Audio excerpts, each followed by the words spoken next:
रामायण में भगवान राम और रावण के बारे में हर कोई जानता है, लेकिन आज की इस खास वीडियो में हम आपको बताने जा रहे हैं कुंभकर्ण से जुड़े कुछ ऐसी खास रोचक बातें जो शायद कोई नहीं जानता।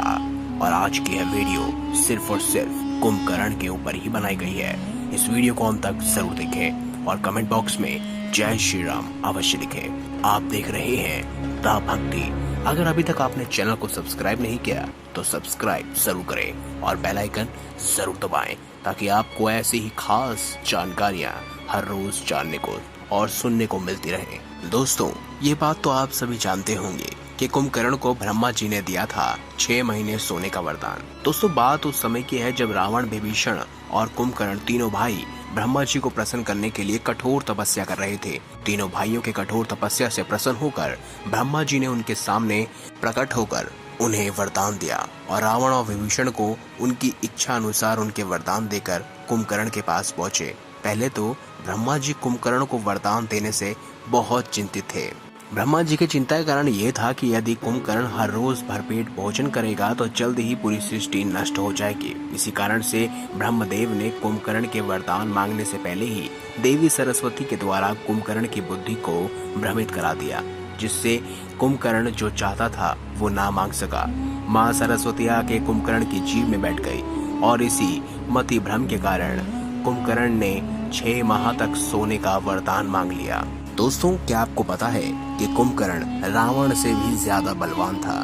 जी हाँ, कुंभकर्ण को कोई भी नहीं हरा सकता था, लेकिन सिर्फ और सिर्फ कुंभकर्ण की मृत्यु भगवान राम के द्वारा ही हो सकती थी। रामचरितमानस में दोहों में भी इस बात की व्याख्या की गई है। लंकापति रावण का भाई कुंभकर्ण अत्यंत बलवान था।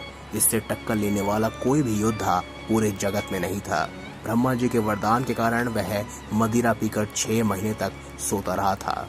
दोस्तों, क्या आपको पता है कि एक समय ऐसा भी था जब कुंभकर्ण अपने भाई रावण से लड़ पड़ा था? जी हाँ, बात उस समय की है जब लंकापति रावण द्वारा माता सीता के हरण के बाद प्रभु श्री राम अपने वानर सेना सहित लंका पहुंच गए थे। प्रभु श्री राम और लंकापति रावण दोनों के सेनाओं के बीच घमासान युद्ध होने लगा था। उस समय तक कुंभकर्ण लंका में सो रहा था। जब प्रभु श्री राम के युद्ध के उपरांत रावण के कई महारथी और वीर योद्धा मारे जा चुके थे, तब रावण ने कुंभकर्ण को जगाने का आदेश दिया, वो भी अपने सैनिकों को।